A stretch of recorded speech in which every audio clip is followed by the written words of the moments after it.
Have you given any thought to contributing to the melt? It's easy to do. Just click the Patreon link in the episode notes, and for as little as $3 a month, you can get access to bonus episodes, early access to regular episodes, and you can also participate in monthly Zoom meetups. It helps to keep the magic happening here at the Melt. So I encourage you to karmically entangle yourself with the Melt today by subscribing monthly for less than the price of a container of goatee wax, or a prosthetic pinky, or a half stick of DMT butter, or an inflatable casket, or the shrunken head of an Atlantean supermodel, or a woolly mammoth's merkin, or a crystalline replica of Baba Yaga's hut, or a capsule of Sasquatch dander.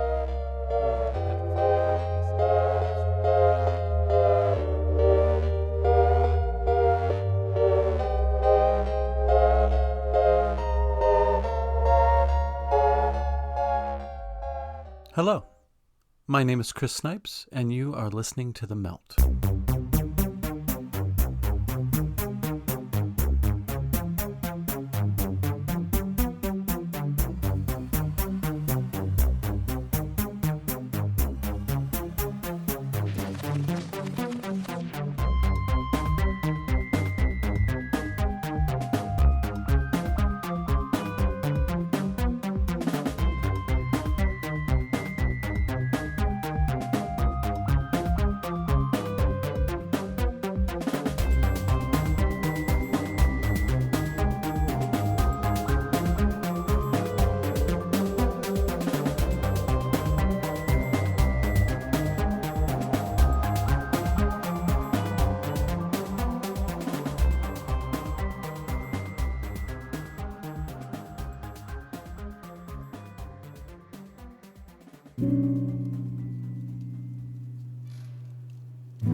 Anthropology has a long history of approaching the peoples that it has studied derogatorily, as if they exist in some removed and primitive subculture that resembles more the exception than the rule. It's the same sort of arrogance that many modern fields of study possess, as if contemporary Western culture has all the answers and that those who've come before it are hopelessly misled in thinking that they are intrinsically interconnected with their environment and each other, and that it benefits all the parties involved to act harmoniously within that web of existence. Contemporary Western culture tends to compartmentalize and categorize things as if they're separate, thinking that there is some advantage in specializing in fragments rather than approaching things holistically. This makes sense, as this is also encouraged in society, especially these days, in the way of grouping ourselves based on arbitrary surface characteristics, and in thinking that it's better to live separated whilst adhering onto a very specific and self-serving ideology, rather than view everyone as an integral part of a greater whole that functions better by focusing on similarities as opposed to differences.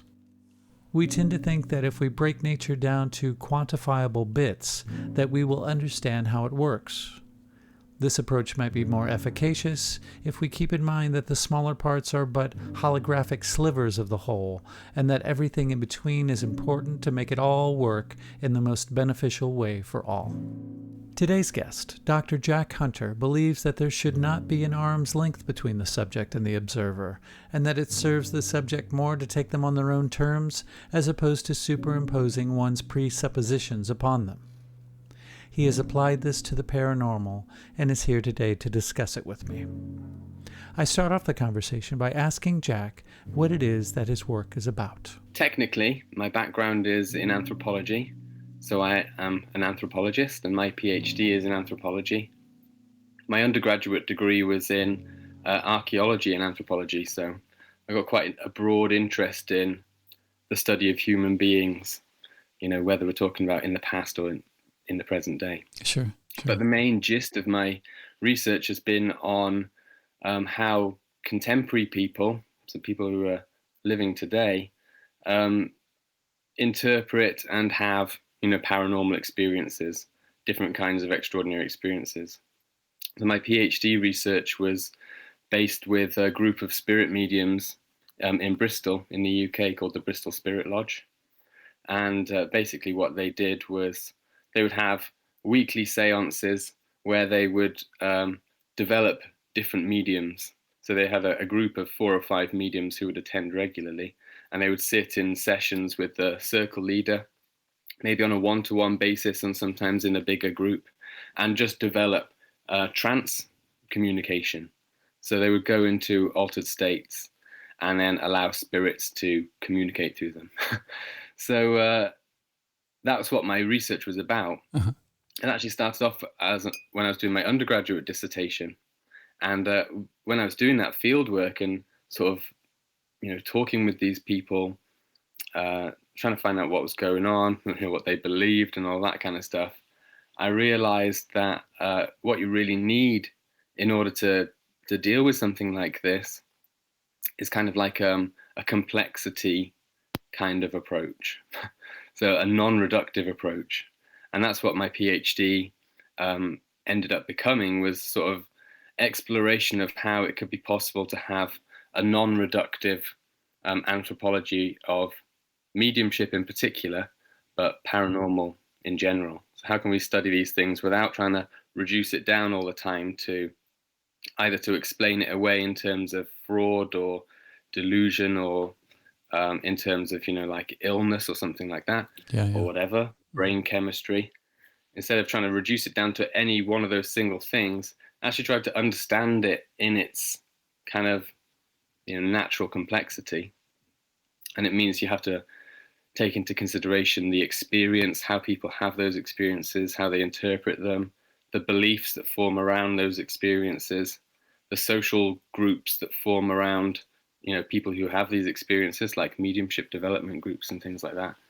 And then within those social groups, there's all sorts of different kinds of, social functions that they perform, like for bereavement and for providing a sense of community and bonding, as well as all of the other super weird or deep weird paranormal stuff that goes on in those kinds of groups as well. So that's really what my work has been about, is how can we approach these complex things in a complex way. Oh yeah, as they deserve, for sure. Yeah.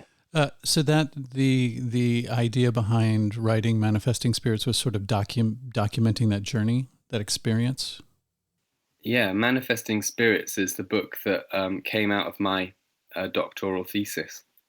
So basically, it's a kind of, there are some bits in the actual thesis that was submitted to the university that were a bit, tedious and just put in there because that's what you've got to do. Yes. In methodology and stuff like that. Uh-huh. But essentially, the book is the whole of the thesis.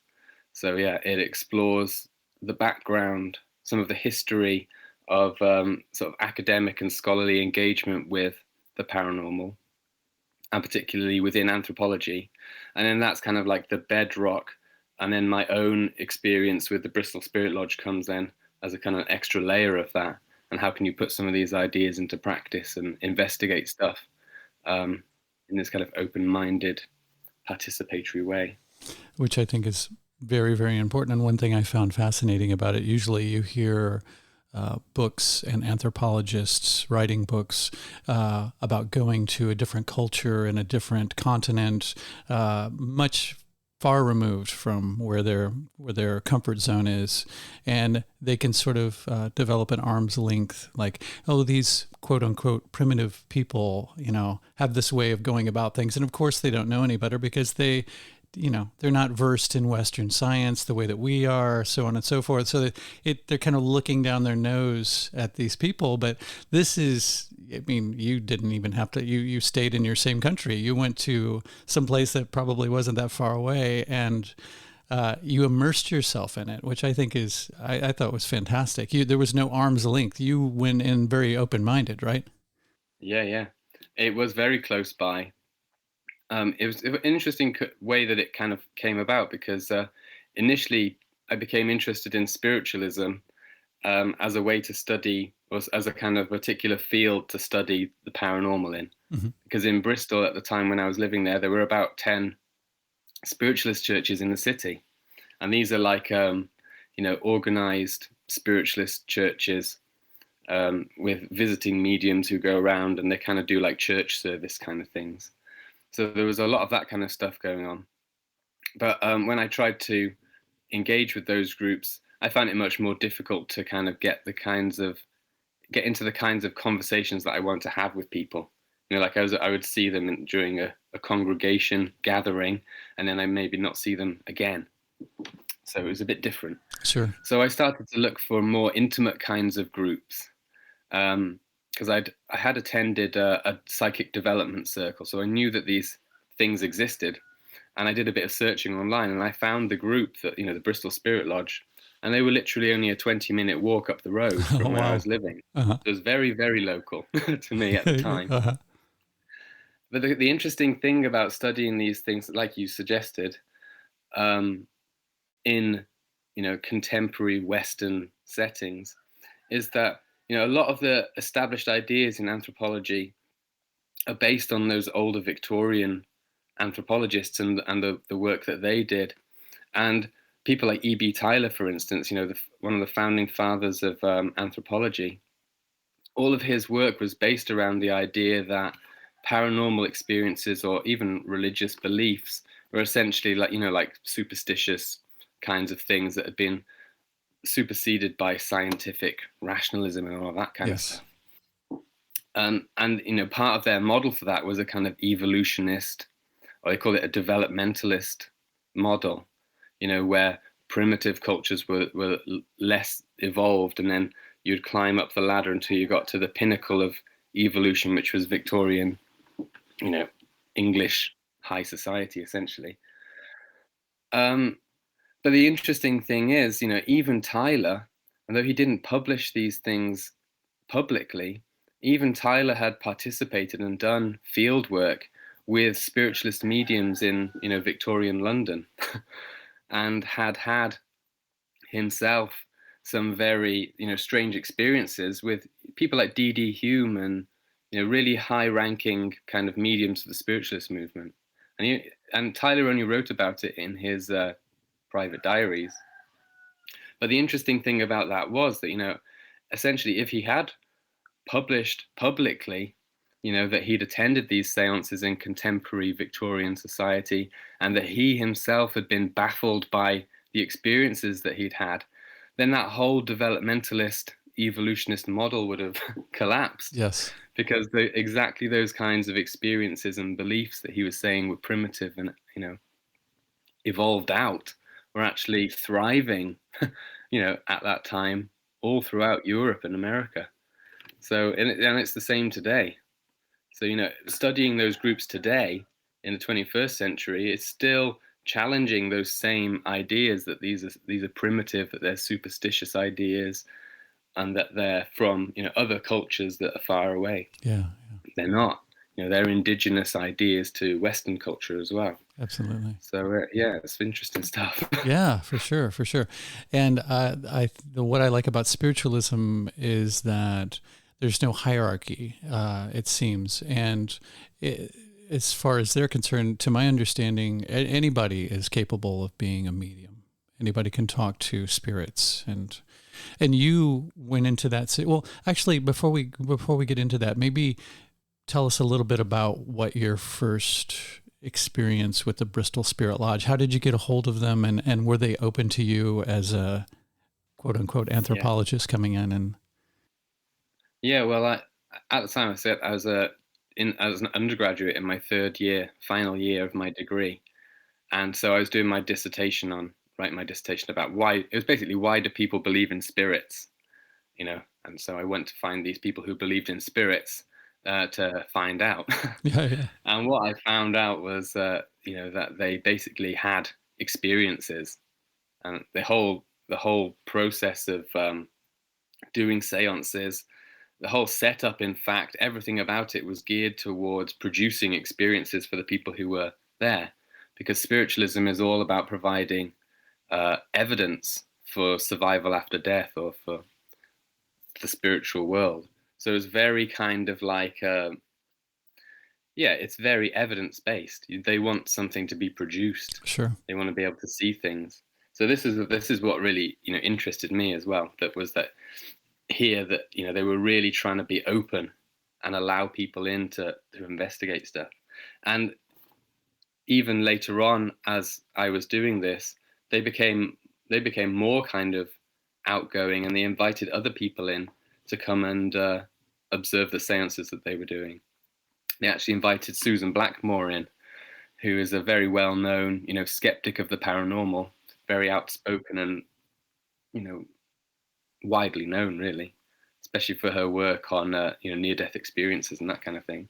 So I was like, whoa, this is a bit, this is a crazy thing to do, really, to invite someone like an arch skeptic into one of these seances with a visiting physical medium who is supposed to be producing ectoplasm and all this kind of stuff.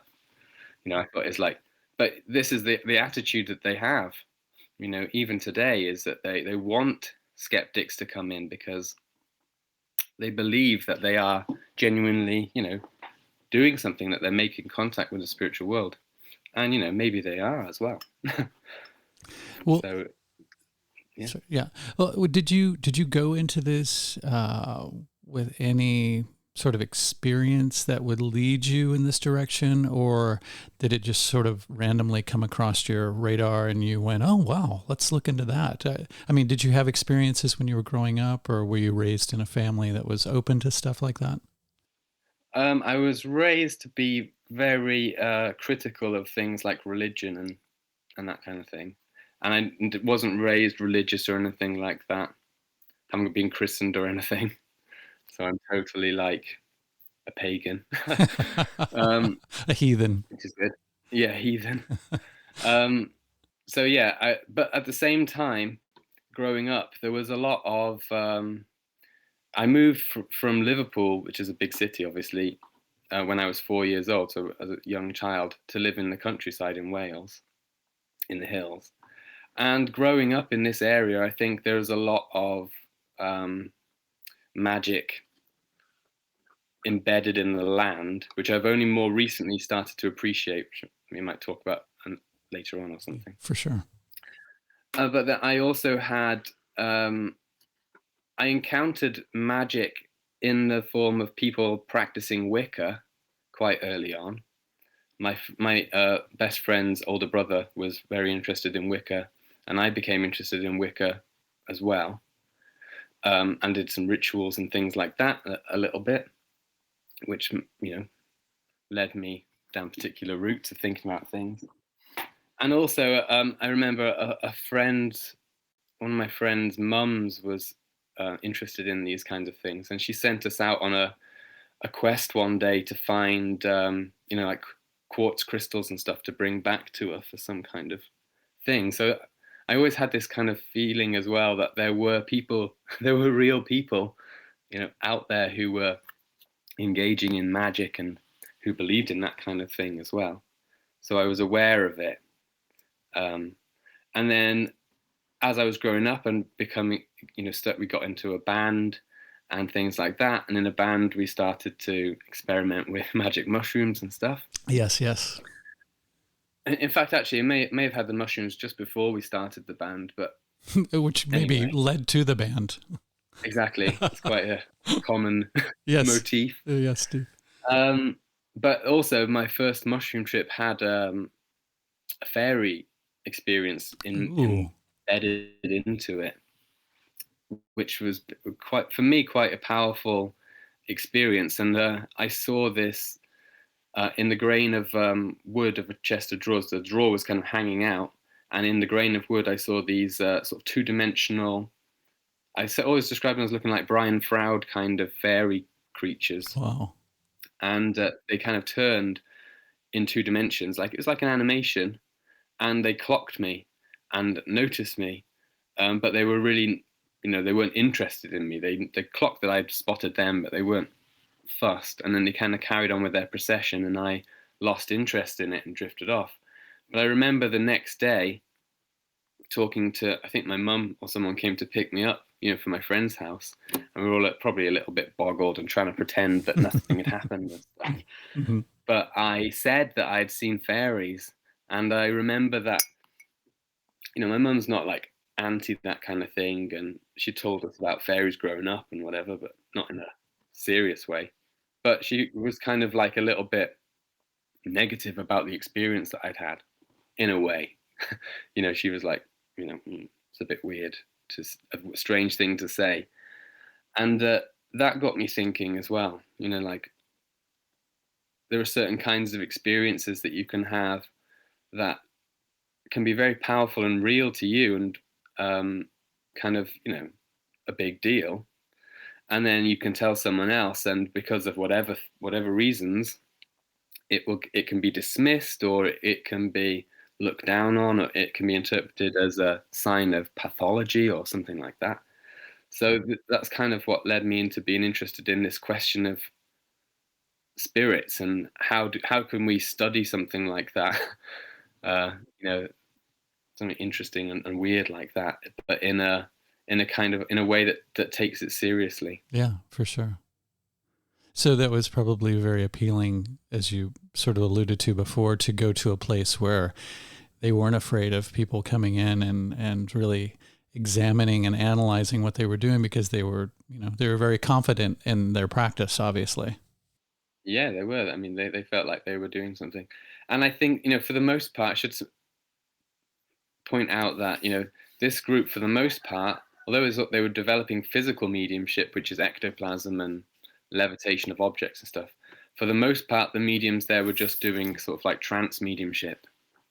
Because obviously, in spiritualism, physical mediumship is thought of as kind of like a quite highly developed ability, although it is also looked down on as quite a lowly ability as well, Because it's which is so interesting. coarse. It's coarse and Yeah, yeah, bodily and things yes. like that. Um, Sticky. but anyway, only some mediums are able to produce ectoplasm. So for the most part, the mediums that were at the lodge, the regular mediums, although they were working towards that, they were just doing this sort of trance mediumship. And to be fair, that was the thing that got me really interested. Not the ectoplasm, because I didn't see much of that. I only saw ectoplasm on a couple of occasions with a visiting medium. And I describe in the book, um, how kind of dodgy and dubious the whole thing was, but in an interesting way. But it was the trances of the everyday kind of normal mediums that were attending that I found really sort of convincing that something genuine was going on. People were going into trances, they were going into altered states, and they were having strange experiences that they were reporting at the end of seances. And I had my own kinds of experiences like that as well. So it just should that was the kind of thing that really, you know, clinched it for me, was the fact that people were having experiences that you couldn't necessarily explain away in any way. They were important experiences for people. So that was the conclusion that I came to at the end of my undergraduate dissertation, was that it was all, it really grounded in experience, and that's why people believe in spirits, is because they have experiences with spirits. And then in my for the PhD, then it was expanding on that and taking it a step further as well. Well, since they openly invited skeptics into their circle, did they go to the usual sort of traditional measures of tying the medium's wrists and ankles and stuff like that? Yeah, and this is what happened with me the first time I came to one of the physical seances as well. Usually the person who's a guest or a skeptic or someone coming in to observe gets the honor of going around the seance room to look for booby traps Uh-huh. and to bind the medium up and all of this kind of stuff, so you can tie them up as hard as you want, and you can put the cable ties on as tight as you like, and all of these kind of things. I love it. So it's kind of also a part of the whole performance of it, really, I guess, is you get the newcomer and the skeptic to do all of that stuff, so that in principle, I suppose it's more convincing and exciting when something actually does happen. For sure. But I remember I spent quite a long time tying up this physical medium the first time that I had to do that. And I know that it's possible to get out of knots and all of these kinds of things. Escapologists do it, and Houdini and all of that kind of stuff. It's kind of like common entertainment knowledge that people do that kind of thing. But at the same time, there was one time in this seance where I'd done all of this, and that one of the spirits said, "Do you know what teleportation is?" And I said, I said something silly like, "I think it's when something teleports from one place to another." And the spirits laughed, and then they said, "Do you want to experience it?" And then they said, "We'll make the ropes that you've just tied on, teleport into your lap." And they said, "Count to three." So we counted to three, and then on three, the ropes were in my lap. Wow. So that was strange, but at the same time, it's not beyond possibility that the medium could have slipped out of them and chucked them across onto them. Sure. Well, did they go In the back? darkness of a seance room, yeah, it's like a Schrodinger's cat kind of Yeah. thing. So did they end up going back on the medium though? I don't think they went back on the Okay. medium. I think I kept them on my lap for the rest of the seance. Gotcha. Took them home as a souvenir. Yeah. Wow. Well, the spirits that these, well, at least the Bristol Spirit Lodge, but I think most spiritualist circles contact, they're not really like necessarily related to any people in the circle, right? They just happen to be spirits that are showing interest in having a communication with these people. Yeah, there was an exception in the group. One of the mediums, her main kind of spirit control was her dead brother. So that kind of spirit guide kind of relationship is often there. But in general, the spirits that are gathered around, like each medium had, they called them a spirit team, a team of spirits that would come through regularly, for the medium. Some of them would come through more than others and would have much more sort of highly developed personalities, and others that only came through quite infrequently were maybe less complex kind of personalities. But the ones that came through most frequently, yeah, became kind of like, and this was the other thing that really interested me about it, was that in the moment that these spirits were communicating through the medium, they were just as much member, if we're just thinking purely in terms of social things going on, the spirits become just as much a social part of the group as a normal human being, and yet ostensibly, it's a different personality coming through the medium's body. So that was the other thing that really interested me, was how tangible the spirits actually were in these seances for people. It's not like some lofty kind of abstract idea about spirits. These are actually, people that you can form a relationship with, over weeks and months and things. And they actually did have, they did have a rapport with the group, and they enjoyed communicating with each other and having the banter and all of that kind of stuff. So, the spirits at the very least were socially real. Yeah, At the yeah. very least, they're socially real. So again, once you admit to the social reality, which is what a lot of sociologists and anthropologists will admit, that spirits are socially real, but then they can't go much further than that. But once you admit that they are socially real, then you have to say, well, they're socially. What does that mean? Where does that social reality come from? Exactly. What does that mean, socially real? That everybody in the society acknowledges their existence? In the spiritualist society. Okay. Gotcha. And do different people in the circle channel the same set of spirits, or does each person have their own group of spirits that they deal with? Yeah, usually each medium has their own group. Mm-hmm. Okay. And I counted at the time that I did my field that some of the mediums had up to 16 different Wow. spirits, regular spirits that would come through. But like I was saying, usually it was just a smaller group of those who were much more developed. Yeah. But an interesting thing with when it gets into the kind of like the higher, or however you want to think about it, the physical mediums, for instance, and the more advanced trance mediums, there is sometimes a bit of a crossover between the spirits that come through. So you can have like there are sort of like celebrity spirits. Um, there are celebrity spirits like Winston Churchill and Louis Armstrong, for Oh, example, wow. who come through lots of different mediums, because they have very strong kind of personalities, I guess, that can be easily expressed. But there are also sort of famous spirit guides as well who sometimes appear or sometimes crop up through different mediums, ostensibly anyway. So, for instance, there was one instance when I was doing my field work where one of the visiting mediums was claiming to channel one of the spirits of one of the spirit guides of Colin Fry, who was a famous, mental medium, and trance medium, who died a few years ago. But there's like a weird tension there then, between like who's channeling the real spirit. Is it really the same spirit, or and then there's this idea as well of sort of like poaching other people's spirit guides, Interesting. bringing them into your spirit team, and they become a regular fixture of your seances.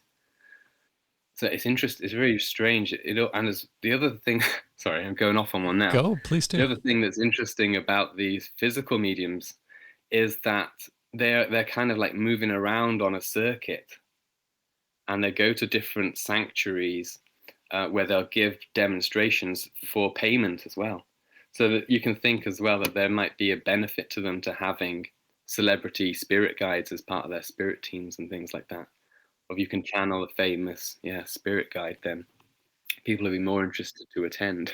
Exactly, exactly. Knowing that they're gonna have this person show up or the spirit show up. Yeah. Kai Muga comes to mind. He was the first, my very first episode. That's who I interviewed. Have you had any experience with him at all? Yeah, well, I haven't attended any of his seances yet, unfortunately, but I have been in touch with him and communicated with him.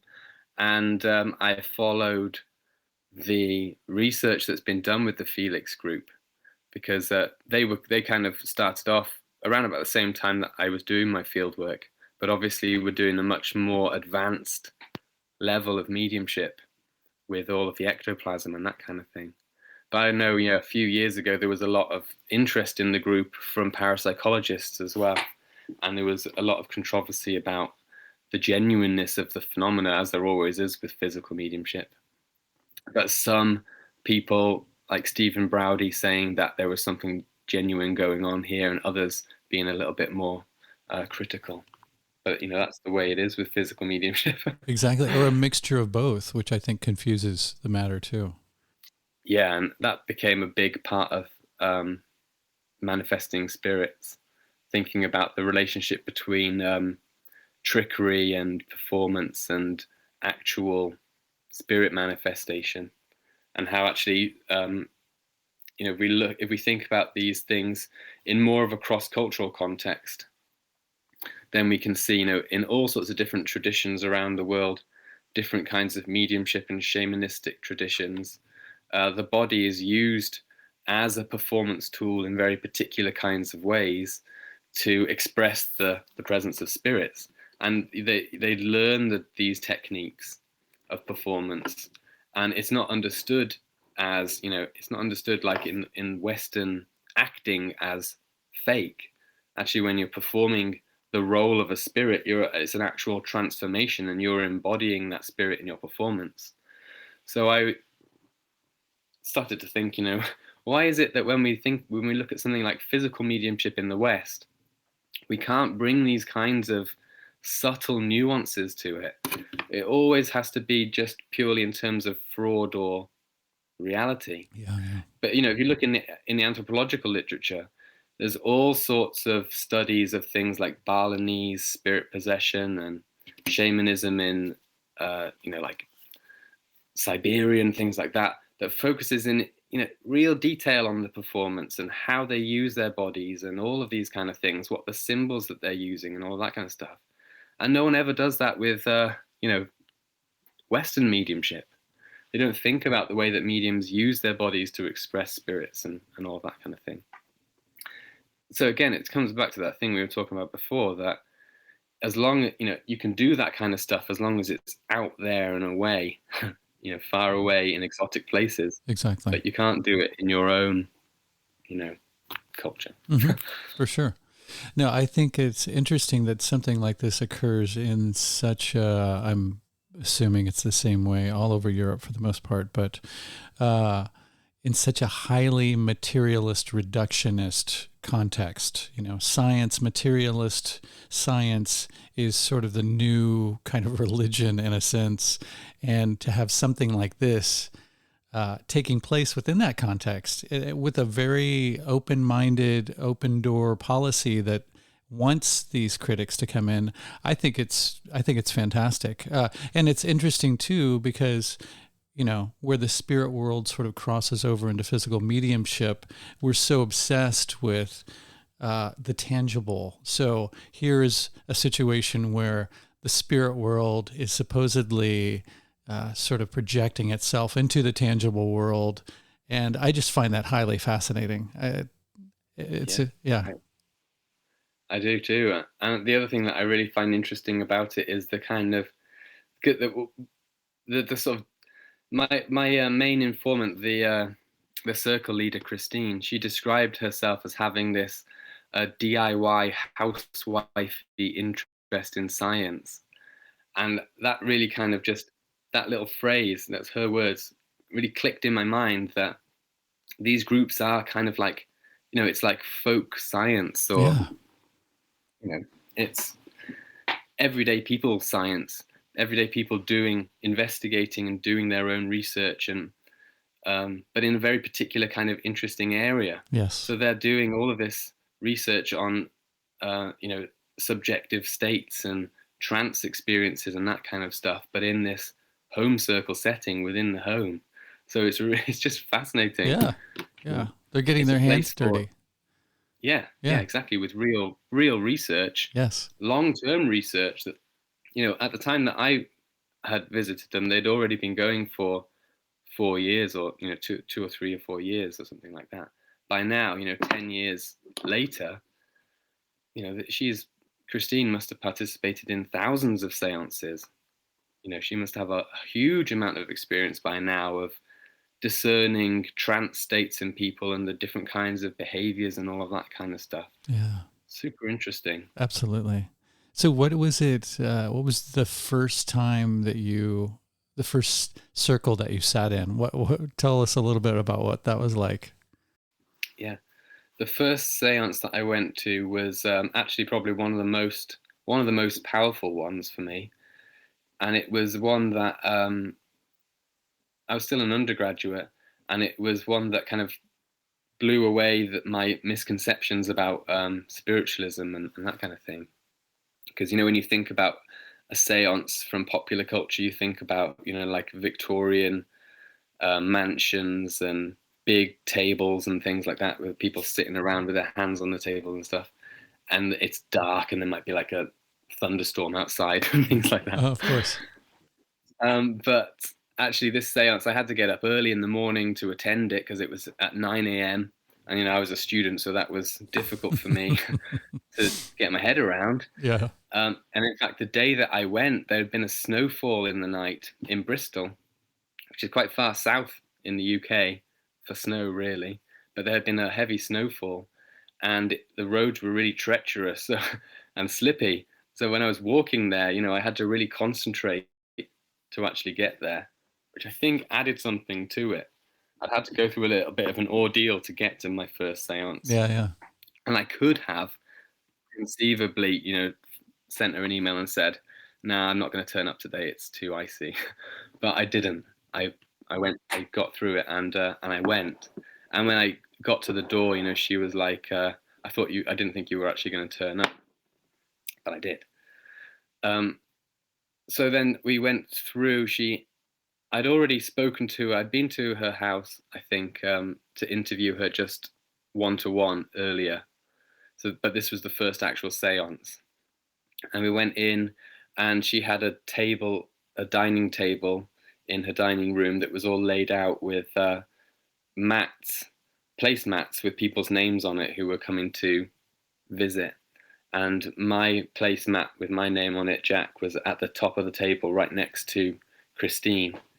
And I think, again, this is like, it's my first experience going to the seance, so I go at the top of the table and get to observe everything and all of this kind of stuff.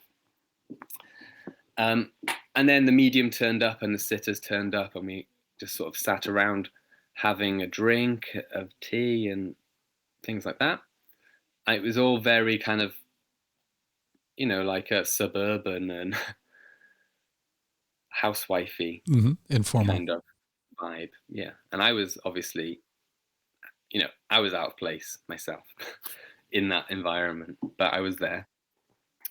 And then we went out into the lodge, which is where they held the seances, which is like a shed in the garden, which is actually now, retrospectively, with my interest in ecology and gardening and things, a really interesting aspect of the whole thing that I hadn't considered at the time. Because every time we went to go to the seance to participate, we had to walk through the garden. And the garden was wonderful. Christine did a great job of tending the garden, a good job of tending the garden, and a good job of tending mediums as well, which is interesting. Anyway, we went into the shed, and the medium, Sandy, was a very kind of like quiet person. She was quite reserved and held back and quite shy to talk to. But then she went and sat in the cabinet, which is a corner, the corner of the room basically has curtains hanging down, and there's a big high back chair in there with, arms on it, so you can sit on there. And she took her shoes off. We all had to take our shoes off to go into the lodge and sit down. And there was tables all around the edge, not tables, chairs all around the edge of the room so that we could sit down. Yeah, so we went into the lodge, and there was all chairs around the edge of it, and we could sit there, and it was cold, obviously, because it had been snowing. So we had blankets on our laps and things like that. And Sandy was sitting in the cabinet, and she started to basically when they turned the lights down, they turned them down to a red light, and they put on some sort of music, and Christine read an opening prayer, which basically invited spirits to make themselves known. It's actually an interesting prayer. It calls out to the Heavenly Father and spirit friends and asks them to come and give evidence, that they exist, basically. So it's kind of a prayer. It's also kind of a setting of intent for the seance, and that's kind of how they think about it. It's an intention thing, and they draw on like Lynn McTaggart and that kind of popular science stuff to kind of justify it, which is interesting. And then after the prayer, the music comes on, and the medium starts to go into her trance, and she started to sort of make weird sort of like grunting noises. And she was very quiet and all of that kind of stuff when I first met her, and then all of a sudden she's in the lodge in the cabinet, and she's making these strange noises, and she starts like rocking backwards and forwards and things like that, and pushing herself up on the arms of the chair and all these kind of things. And she starts like stretching her arms out in strange ways like this, and moving around in different kinds of ways. And these were recognized, and this is something that I became interested in, that these movements were recognized by the circle leader as kind of indicating the presence of particular spirits. So some spirits would move in particular ways, or they would have certain gestures that they did with their hands to let you know that they were coming through. So sometimes they would have more than one spirit trying to make itself known through her simultaneously, moving her legs, moving her hands, which was really interesting. And then she started to talk in different voices, and her main spirit guide came through and started talking to us and all this kind of stuff, which was all super interesting, obviously, because I'd never experienced anything like that before. But the sort of icing on the cake of the whole thing for me was I started to have what I thought of at the time as sort of like hallucinations, in the seance room. It was low light levels and all that kind of stuff, all perfect for inducing like I was saying, all perfect for inducing weird experiences. I think actually, seance room is kind of like a psychomantium kind of thing. Everything about it is geared towards making you hallucinate and all that kind of stuff. So I saw these little speckles of light behind the medium in the back of the cabinet, and I'd read about phosphenes and entoptics, because in cave paintings and things you get these little images that they think represent things that you see as hallucinations in low light levels or low oxygen and that kind of thing. So it felt like that kind of thing. The gloom of the place was just triggering stuff.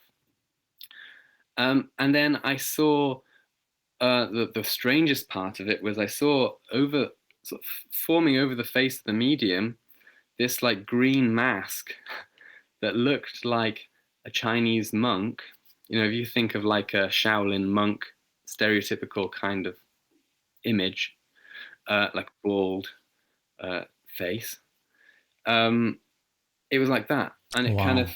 formed over the face of the medium, and it just sort of like slid down real slowly like that and dissipated. And like I was saying, it was like those little phosphenes, the little flashing lights. It felt like it was some kind of hallucination. I didn't think at the time that it was a physical thing out there. I was like, I'm visualizing this. It's coming from you. But then, yeah, I thought it was coming from me, and I was, because of the situation and all that kind of Sure. stuff, projecting it out in some way. Yeah. But when we went into and I kept it all to myself, I didn't mention it because I thought it was a hallucination. But when we went out into the house again at the end of the seance, and when all the spirits had been, sent on their way back to the spirit world, and all the energy at the end of the seance, they say any excess energies in the room should be used for the purposes of healing. So every seance is also kind of like a healing session as well. Anyway, we went back out into the house to have tea and biscuits again. And we were talking about the things that we'd seen and how interesting it was and all that kind of stuff. And one of the other regular sitters said, did you see that green face? And I didn't have, I wasn't expecting this kind of thing. I didn't want to go there and on my first seance have like weird experiences and all of Yeah. that kind of stuff. It wasn't a part of the plan. Sure. But it happened, and it just so happened to be this strange hallucinatory experience that was seemingly shared with someone that I'd never met before. Basically she was like a suburban granny, that this lady. So super weird for my first experience. Yeah, I would But I imagine. had like a decline effect with the seances. There were a couple of other peaks. Like I've talked about it before, my possessed hand experience, Yeah. which I described in the book as well, when my left hand seemed to be possessed essentially.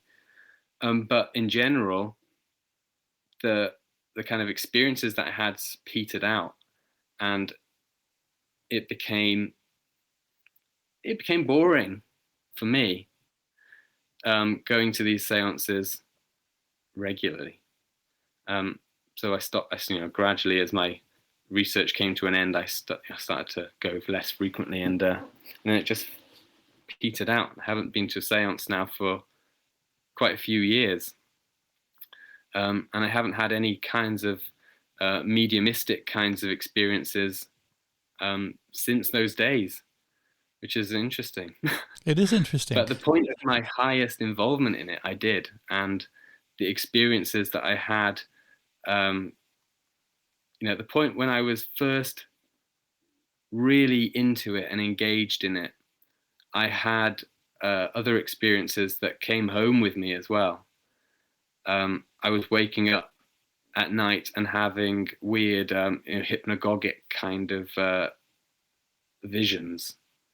I saw one kind of like big green again, which is interesting, like the green face, green goat's head. Whoa. Yeah, that appeared above my bed. this was at the time that I first started getting interested in spiritualism and going to the seances and things. So I was well into it. And I woke up at night and I saw this great big goat's head kind of thing, kind of like revolving around, like turning, Hmm. really Wow. weird. And another one that I had at that time was a similar kind of waking up in the night and seeing like big ships, like the bows of ships and waves. It's just like very strange. But that Interesting. was at the beginning, and then again they petered out, and I didn't have other kinds of paranormal experiences um, in that kind of intensity. So Yeah. it was more that the experiences weren't as sensational as they started off to be. It wasn't that you sort of became numb to them.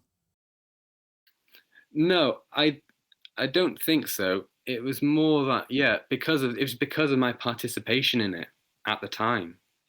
It was a new project. It was going to be my thesis and all this kind of stuff, and I was super engaged in it. And that's kind of like my other book, Engaging the Anomalous. When you are super engaged in it, then stuff starts to happen. Sure. And I was super engaged in it because I was able to be engaged in it. It was at a time in my life when I could devote that time to it and participate in it fully. I wouldn't be able to do it today in the same way with kids and all that kind of stuff Yeah, going yeah, on. exactly. Yeah, because it is very much of a collaboration, right? It takes two, or in this case, a whole circle to make this stuff happen. Yeah, it seems to. It's definitely a sort of a communal kind of manifestation. Yeah, which brings us to the let's see what the skull experiment, but we'll get to that a little bit later. But uh, an instance that I found fascinating was that there was a sitter, I believe, in the circle at the Bristol Spirit Lodge, who during these seances would communicate with his living wife who had Alzheimer's. Right? Yeah, Tell us that about was that. super interesting. Yeah, there was a couple of very elderly members of the group. They were in their 80s at the time, so I don't know. They may not still be around anymore. Um, but yeah, there was one guy. I think he was called Dave, and he had his partner Pam, and they'd become a couple. But Dave's wife was in a nursing home essentially, and Dave told me that he had communicated with his wife through a medium because his wife couldn't communicate verbally anymore. He communicated with his wife through a medium in order to get her blessing that he could spend time with Pam essentially and have help from her and things at home and that kind of thing, which is a super interesting Yeah. thing for someone to tell you. And yeah, it opens up lots of interesting things to think about, like mediumship, not just the spirits of the dead, clearly, but also, you know, to communicate with spirits of people who are living, but who maybe can't, who are incapacitated or can't communicate through their Exactly. bodies. Yeah. Really amazing And they have a story. damaged interface between the spirit and the physical. Exactly, yeah. And that's how he understood it. That the Alzheimer's was basically, the brain, different parts of the brain shutting down, which was preventing her spirit from being able to, to fully manifest. That's amazing. Yeah, So it was. how much of a séance do you think is performance? Like, is it sort of a show, or is it not, and it just comes off as being a show because it's sometimes so sensational? Yeah, it's definitely a show. Even the seances that are sort of one to one, one in one medium and the sitter are still a kind of a performance. And the medium sits in the cabinet, kind of essentially on a stage. If you went back to the Victorian times, the cabinet often literally was a wooden cabinet on a stage with the medium inside it. So the medium's always performing it's kind of in the idea of being a medium as well. You know, you are the mediator, so you're the one who does the expressing for something that's invisible. So it has to be a performance, but it's ritualized.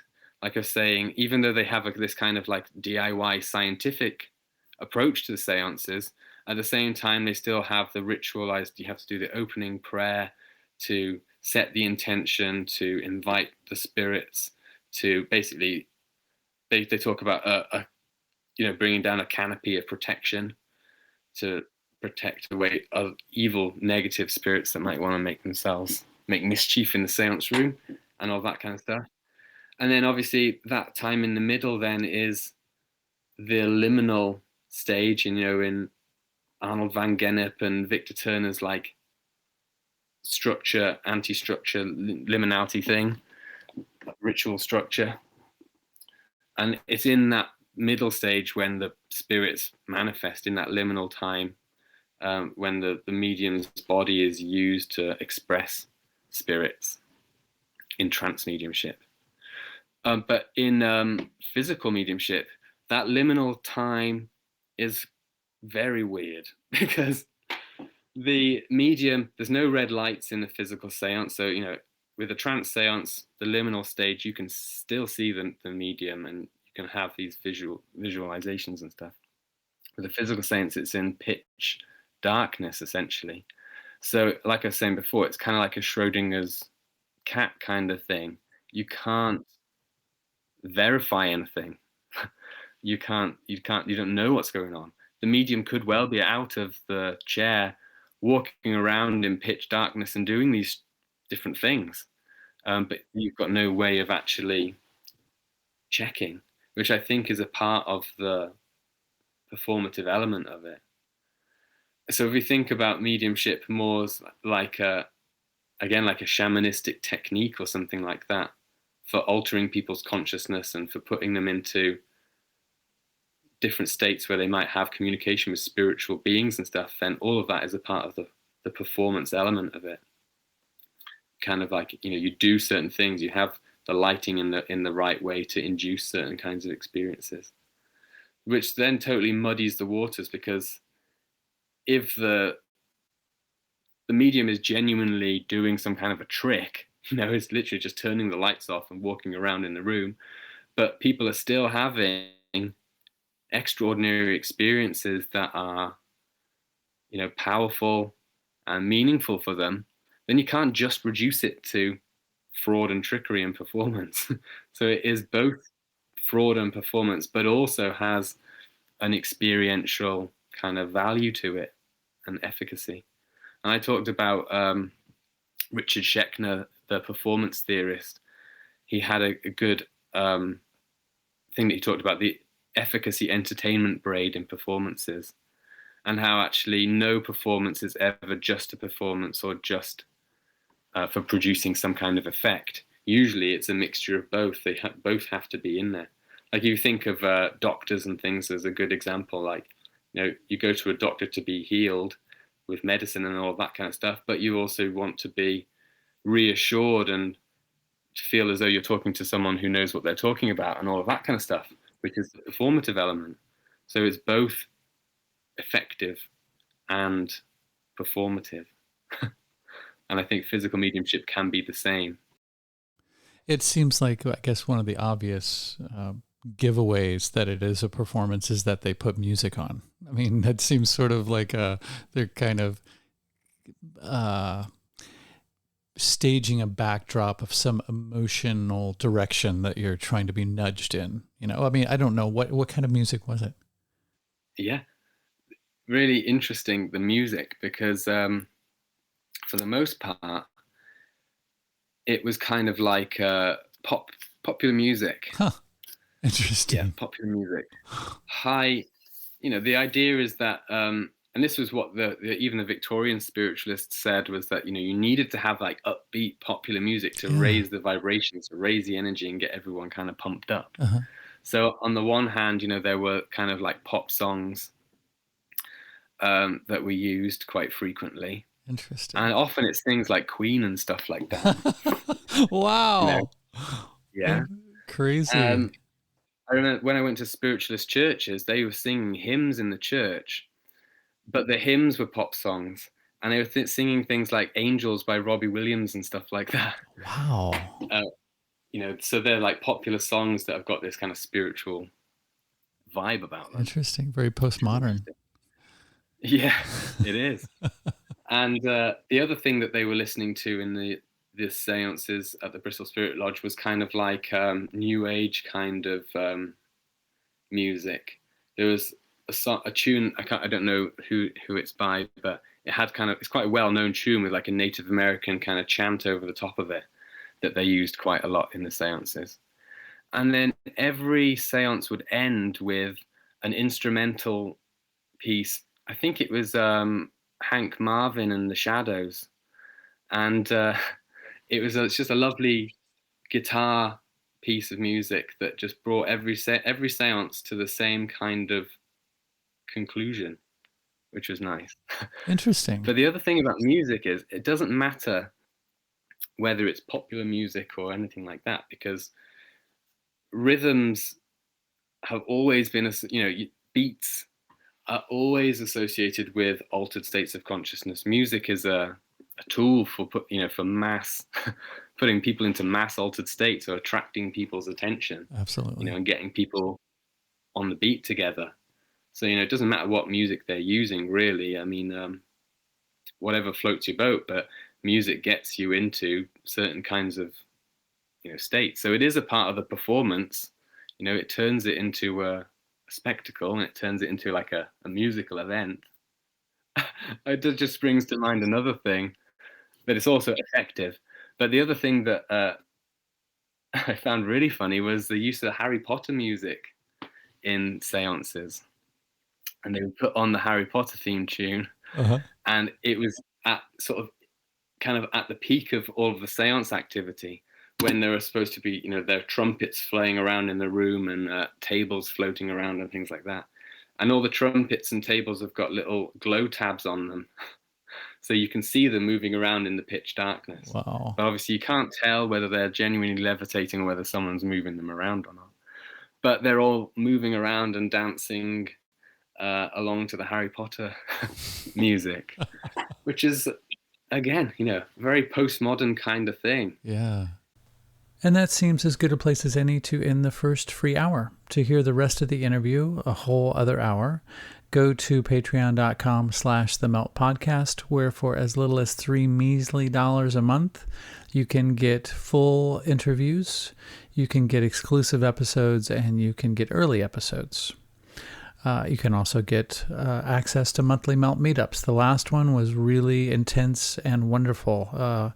The best one that we've had so far, and I only see them getting better. So there's that to think of. And there's also the option to subscribe yearly and get a discount. So it's much cheaper, well, I should say somewhat cheaper, if you pay a year ahead of time. All right, in the second hour, we discuss ectoplasm, spirit objects, the skull experiment, the ontological turn, ethnometaphysics, and much, much more.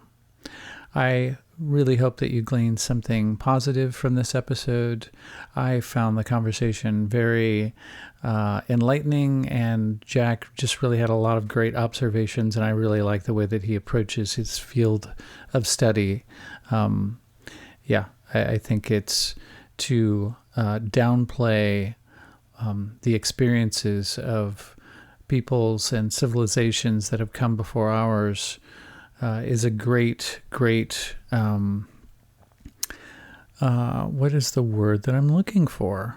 A great mistake. I think there's much, much to learn. And I think that those that came before us were more connected to the things that are real, the natural world, which I think a lot of our society and our, I don't know, for lack of a better term, civilization, current civilization, has really drastically lost track of.